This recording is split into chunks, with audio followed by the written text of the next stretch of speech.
கிறிஸ்துவ மிஷனரி பள்ளிகள் காலனித்துவ ஆட்சியின் போது நாட்டின் கல்வி முறையில் பெரும் பங்காற்றியுள்ளன. ஆனால் இன்று பராமரிப்புக்கே கஷ்டப்படும் அளவுக்கு மோசமான நிலையில் உள்ளன. குறிப்பாக பட்டவர்த் கான்வென்ட் தேசிய பள்ளியில் மின்சார வயரிங் கம்பி அமைப்பு படுமோசமான நிலையில் உள்ளதாக மேலவை உறுப்பினர் செனட்டர் டாக்டர் லிங்கேஸ்வரன் கூறினார். இதனால் நீட்டிக்கப்பட்ட கம்பி இணைப்பை அது நம்பியிருக்க வேண்டியுள்ளது.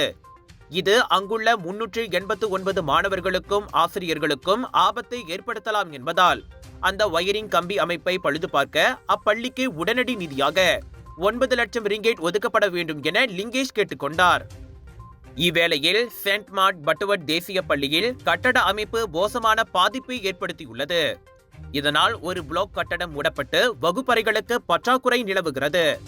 பள்ளினங்களை சேர்ந்த 211 மாணவர்களின் கற்றல் கற்பித்தல் நடவடிக்கை பாதிக்கப்பட்டுள்ளது. ஆக மாணவர்களின் பாதுகாப்பை கருத்தில் கொண்டு அப்பள்ளிக்கு உடனடியாக 8 லட்சம் ரிங்கெட்டை அங்கீகரிக்க வேண்டும். அவ்விரு பள்ளிகளும் நிதி கேட்டு கல்வி அமைச்சிடம் விண்ணப்பித்துள்ளன. ஆனால் இதுவரை பதில் இல்லை என லிங்கேஷ் சுட்டிக்காட்டினார்.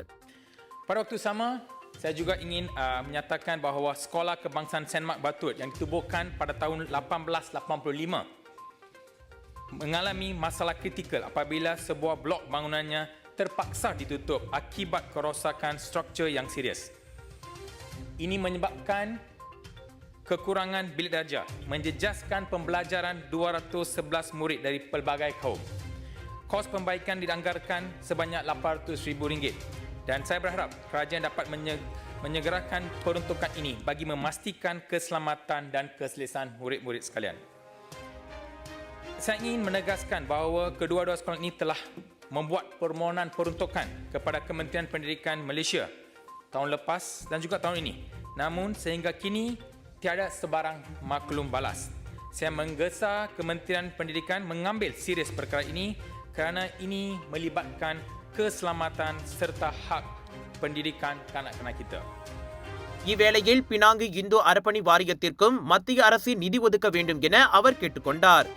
இந்த ஈராண்டுகளில் ஏழை மாணவர்கள், குறைந்த வருமானம் பெறும் குடும்பங்கள், முதியவர்கள் என சுமார் 1100 பேருக்கு உதவுவதற்காக 9,06,425 ரிங்கெட் செலவிடப்பட்டுள்ளது.